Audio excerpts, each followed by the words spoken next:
The cat's journey started 11 million years ago in the jungles of Southeast Asia.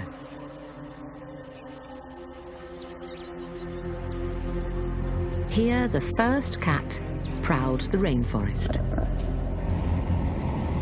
Today, the closest living relative of that first cat still exists. The rare and elusive clouded leopard. They were such successful hunters that cats soon started spreading out of the jungles. And as they adapted to new landscapes, they evolved into many weird and wonderful-looking species. By 10,000 years ago, cats were found in almost every corner of the world. But they were very much wild, and usually shy animals that kept their distance from us. But then something happened that would change the story of cats forever. Around this time, in an area of the Middle East known as the Fertile Crescent, humans started growing and storing grain for the first time. And that attracted hordes of hungry house mice to our villages. They had a huge appetite for the grain, making them public enemy number one. One bold cat came to our rescue. The wildcat, your cat's closest living relative.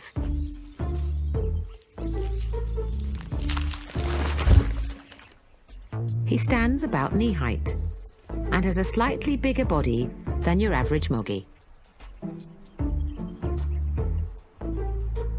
To catch the mice, a few bold wildcats moved closer to our villages, and over time, these wild hunters gradually became tamer and tamer.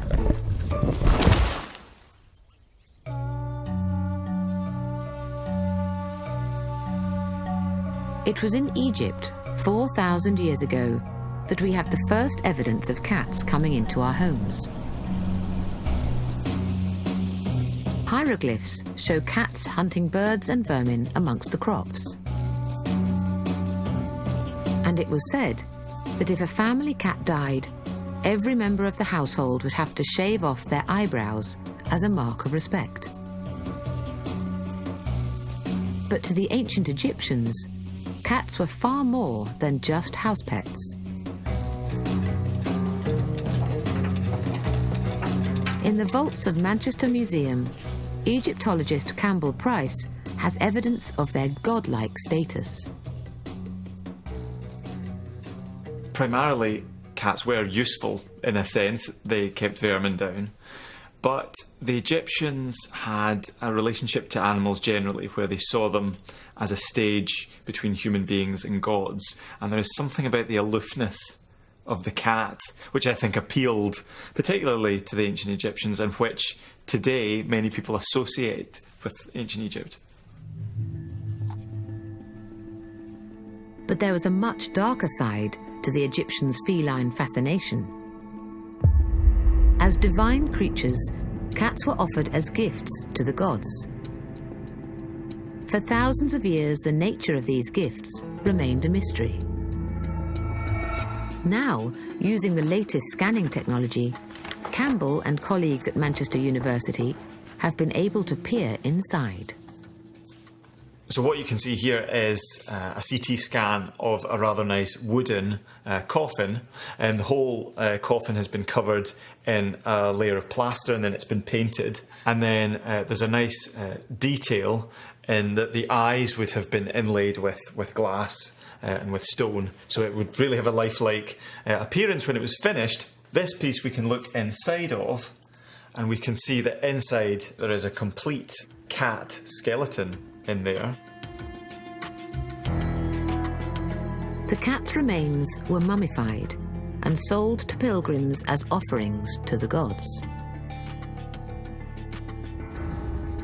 There was such high demand for these animal mummies that cats were bred in vast numbers just to be sacrificed. Centuries later, some of these were shipped to the UK for an unlikely purpose. In 1890, there was a large shipment arrived at the docks in Liverpool, and it contained 180,000 cat mummies, which were then sold at auction on the dockside as fertiliser. But that illustrates the sheer number of these cat mummies in Egypt originally. But some lucky cats got away. Brought onto trading ships as mouses, they started to spread across Europe. Domestic cats first arrived in Britain 2,000 years ago with the Romans, and have since spread to nearly every corner of the globe.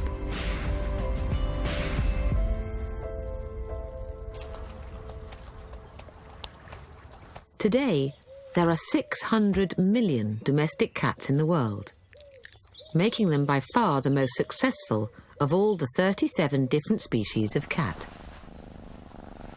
But although we've moved them around the world, cats have always done their own thing.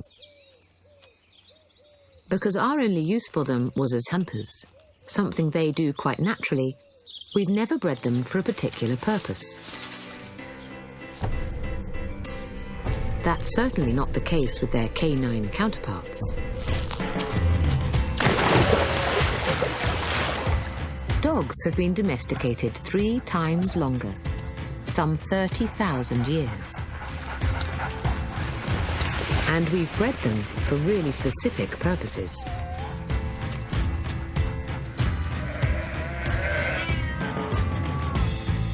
But apart from catching mice, cats haven't really helped us at all. In fact, we've only started breeding cats in the last 200 years, and purely for their looks. On today's catwalk, there's an array of fantastic-looking models. Bengal cats were originally hybrids of the domestic cat and a wild cat called the Asian leopard cat. They were bred for their exotic coats.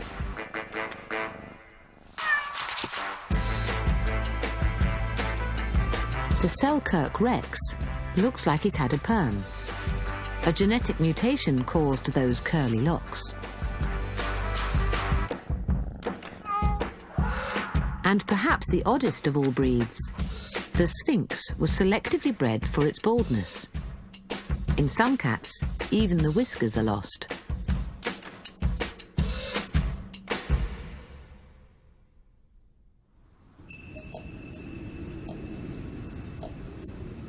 But the oldest breed of domestic cat is today perhaps the most famous of all. Its story began in the far-flung reaches of Southeast Asia. The Siamese cat. They have pale bodies and darker extremities, like their ears, feet, and tail. This distinctive coloration is all down to a bizarre genetic mutation.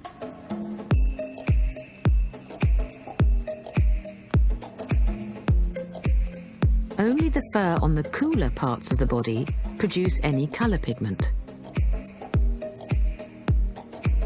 It means their warm bodies are white, but the cooler extremities, like the ears, are black. The same mutation made their eyes an azure blue.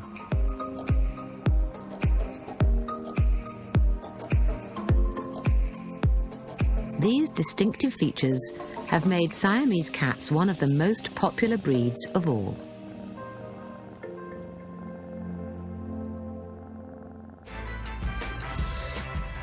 Today, our quest for ever more exotic-looking cats has created more than 40 weird and wonderful breeds. But it's not just the cat's looks we're changing. These supposedly solitary creatures are ganging up.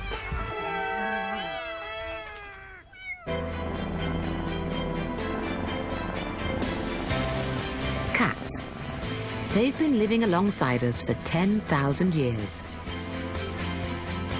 But they still share many of the instincts of their wild cousins. And one of the most fundamental things about cats is that they are solitary. Or so we thought.